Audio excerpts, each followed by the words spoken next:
बच्चों, कैसे हैं आप सब। आशा करती हूँ आप सब ठीक होंगे। आइए आज हम पढ़ते हैं पाठ और भी दो। ये पाठ 1 है और ये एक कविता है। इस पाठ का सार है देश के लिए सर्वस्व समर्पण करने की सीख प्रदान करना, कि कैसे हम बच्चों को सिखाएं कि अपनी मातृभूमि के लिए, अपने देश के लिए हमें कुछ करना चाहिए। तो चलिए शुरू करते हैं। मन समर्पित, तन समर्पित और यह है जीवन समर्पित। तो कवि मातृभूमि से कह रहा है कि ये मेरा मन, तन और ये जीवन आपको समर्पित है। चाहता हूं देश की धरती तुझे कुछ और भी दूं, कि इसके अलावा अगर कुछ और मुझसे बन पड़ता है, मैं कर सकता, तो मैं और भी तुम्हारे लिए बहुत कुछ कर सकता हूं। मैं माँ तुम्हारा ऋण बहुत है, मैं अंकिचन किंतु इतना कर रहा फिर भी निवेदन, कि हे मेरी मातृभूमि, तुम्हारा इतना कर्जा मेरे ऊपर है, लेकिन मैं अंकिचन, मैं तो एक दरिद्र हूँ, एक गरीब हूँ, मैं ये तुम्हारा कर्जा नहीं उतार पाऊंगा। किंतु इतना कर रहा फिर भी निवेदन, फिर भी मैं आपसे इतना निवेदन कर रहा हूँ। थाल में लाऊं सजाकर भाल जब भी, कर दया स्वीकार लेना वह समर्पण। मतलब जब मैं अपना मस्तक आपके लिए, मतलब मैं अपनी गर्दन, अपना मस्तक आपके लिए कटवाने के लिए तैयार हूँ, तो जब भी मैं इस काम के लिए प्रेरित हूँ तो कृपया मेरा ये निवेदन स्वीकार कर लेना।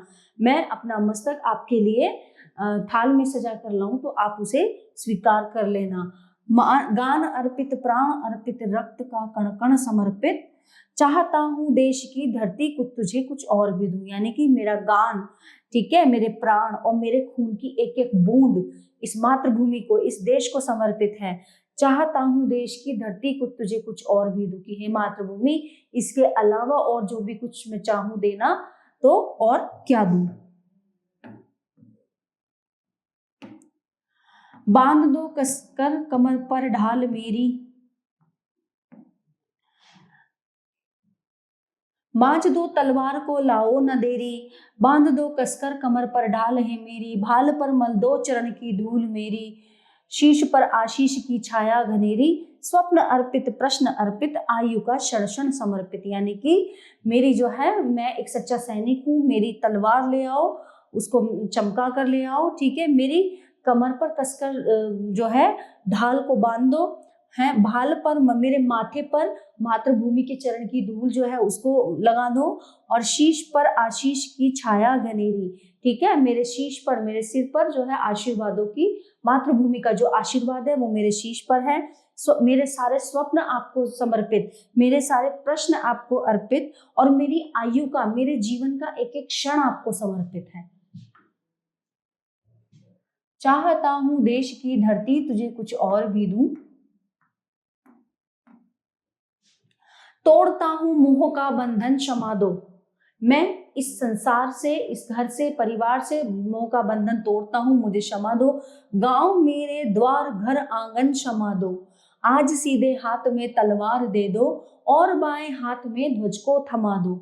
यह सुमन लो, यह चुमन लो, नीड़ का तृण तृण समर्पित, चाहता हूं देश की धरती तुझे कुछ और भी दूं। यानी कि मैं सारे मोह के बंधन छोड़ना चाहता हूँ, अपना परिवार, हमारा अपना गांव, अपना द्वार, अपना घर आंगन, ठीक है, उनको क्षमा कर दो। आज सीधे हाथ में तलवार दे दो, मेरे सीधे हाथ में तलवार दो, मेरे उल्टे हाथ में ध्वज यानी हमारा तिरंगा झंडा थमा दो। ये सुमन लो, ये चमन लो, ये सारे फूल, ये सारे बगीचे तुम्हें समर्पित, जो नीड़ यानी घोंसला, उसका एक एक तिनका तुम्हें समर्पित। चाहता हूं इनके अलावा कि देश की धरती है मेरी मातृभूमि, मैं आपको बहुत कुछ समर्पित करना चाहता हूं। आइए अब हम पढ़ते हैं शब्द भंडार। समर्पित, समर्पण किया हुआ, ऋण उधार यानी कर्जा, अंकिचन बहुत गरीब, तृण तिनका, भाल मस्तक, नीड़ घोंसला, आशीष आशीर्वाद, घनेरी बहुत अधिक घनी। अब आते हैं हम अभ्यास वाटिका पर।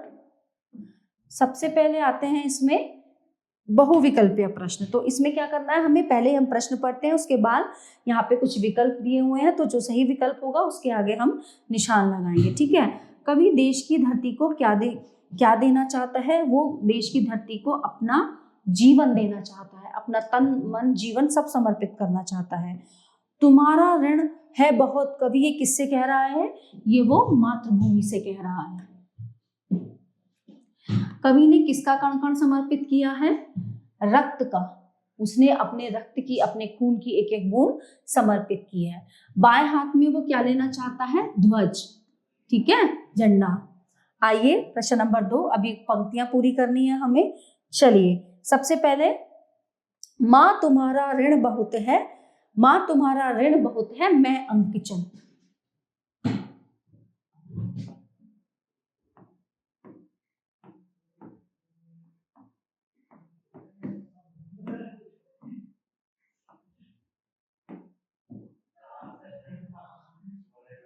माँ तुम्हारा ऋण बहुत है, मैं अंकिचन, किंतु इतना कर रहा फिर भी निवेदन।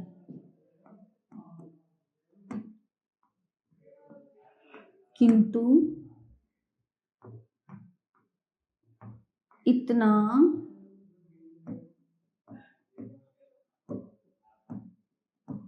कर रहा फिर भी निवेदन, थाल में लाऊं सजाकर भाल जब भी। लाऊं सजाकर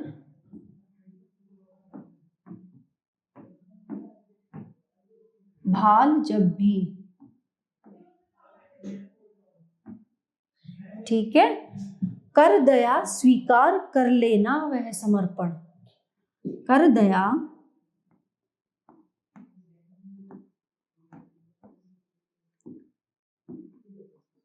स्वीकार कर लेना वह समर्पण।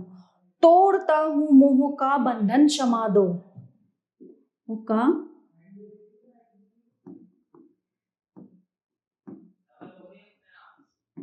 बंधन क्षमा दो,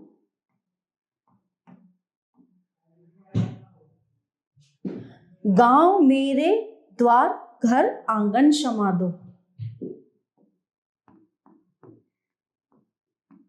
गांव मेरे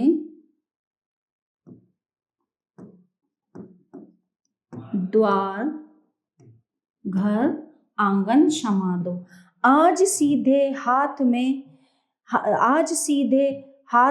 तलवार दे दो, आज सीधे हाथ में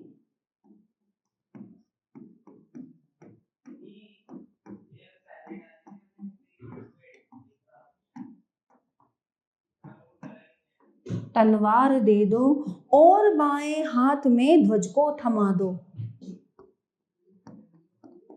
और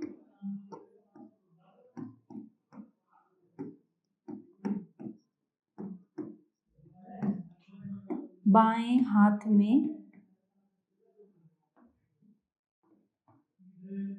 ध्वज को थमा दो। तो इस तरह से ये हमारी जो है कविता पूर्ण हो गई है। अब आते हैं हम लेखन कौशल पे, ठीक है। निम्नलिखित पंक्तियों का भाव स्पष्ट कीजिए। स्वप्न अर्पित, प्रश्न अर्पित, मेरे सारे सपने तुम्हें अर्पित और मेरे सारे प्रश्न।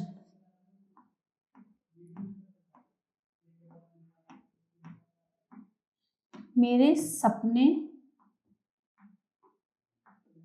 तुम्हें अर्पित करता हूं, सारे सपने तुम्हें अर्पित और सारे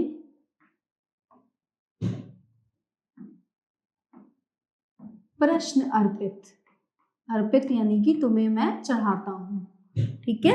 आयु का क्षण क्षण समर्पित, मेरे जीवन का एक एक समय, एक एक क्षण तुम्हें समर्पित, मेरे जीवन का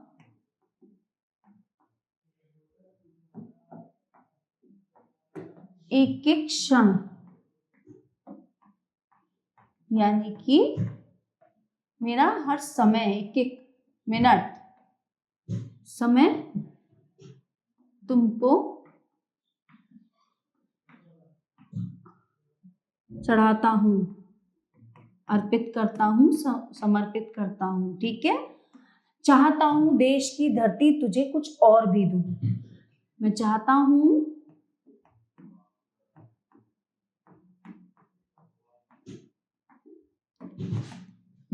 कि तुम्हें कुछ और भी दूं, कुछ और भी दूं। ठीक है।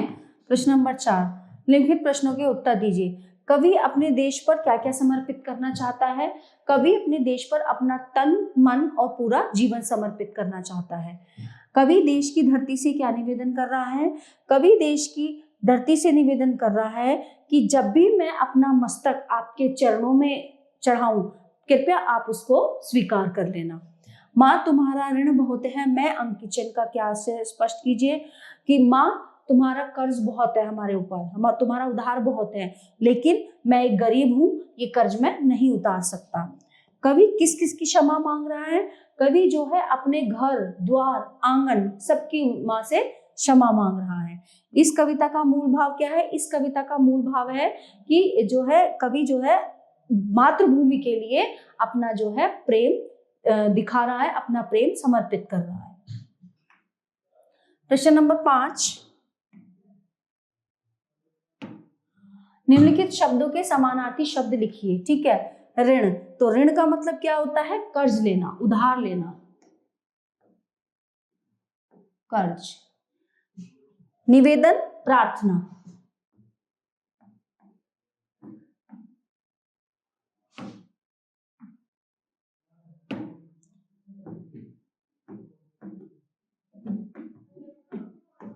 निवेदन, प्रार्थना। स्वीकार कर लेना, कबूल करना।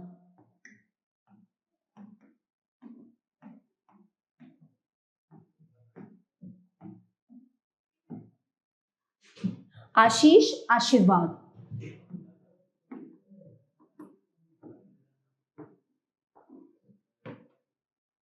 आशीर्वाद। स्वप्न, सपना। ध्वज, झंडा। ठीक है। प्रश्न नंबर 6, री, री और री में अंतर। ये तीनों क्या है? इन तीनों की साउंड, आवाज जो है सेम आती है, एक जैसी। रे व्यंजन है, ये रे ले वे, जबकि रे से ऋषि है, ए आ ई ई उ ऊ, रे ए आई ओ औ। दोनों का उच्चारण एक जैसा किया जाता है, परंतु ऐसा नहीं है। अंग्रेजी शब्द रिच रे के उच्चारण की तरह किया जाता है, जबकि रे जमा ई री, रे जमा ई री होता है। जैसे रिक, खाली, रीच, भालू, ऋण। ठीक है। रिक्त का मतलब खाली, रीच का मतलब भालू और ऋण का मतलब कर्जा। ठीक है ना। तो ये चीजें हैं, ये हमें समझनी है। तो अब यहाँ पे तीनों री दिए गए हैं। इन तीनों, ठीक है, इन तीनों से ही हमें दो दो शब्द बनाने हैं। ठीक है। अब जैसे यहाँ पे आया री, तो ये है रिश्ता, इससे एक शब्द बनता है रिश्ता और रिहाई। ठीक है। अब आ गया है री, रीति, और ये हम रीना भी लिख सकते हैं। ठीक है। रे, रे मतलब ऋषभ, एक नाम भी हो सकता है, ऋषभ और ऋचा। ठीक है। अब आइए प्रश्न नंबर 7, समान तुक वाले शब्द लिखिए। तो इसमें हमें क्या करना है?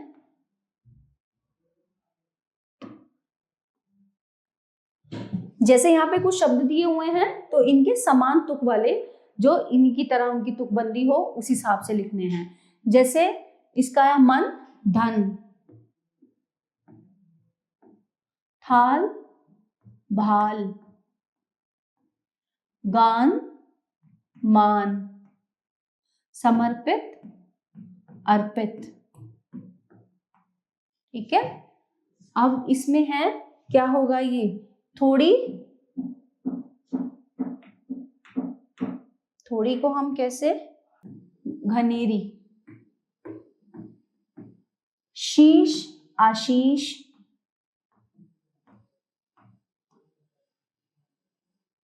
अब यहां आ जाता है स्वप्न, तो स्वप्न का जो है हम प्रश्न, इसका जो समान तुक बैठेगा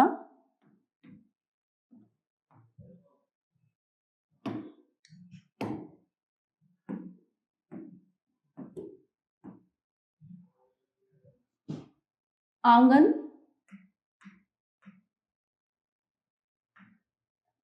बंधन।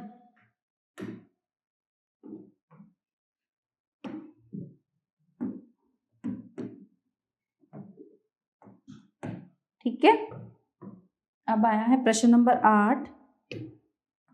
सोचिए और बताइए, कवि देश की धरती को क्या क्या समर्पित करना चाहता है? तन, मन और जीवन।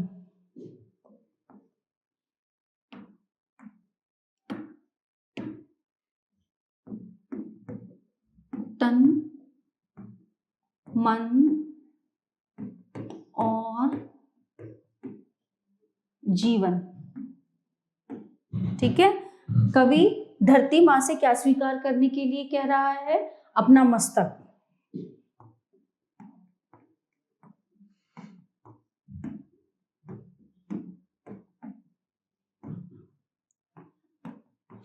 कवि कमर पर क्या बांधने के लिए कह रहा है? ढाल। कवि किसका बंधन तोड़कर क्षमा मांगता है? मोह का।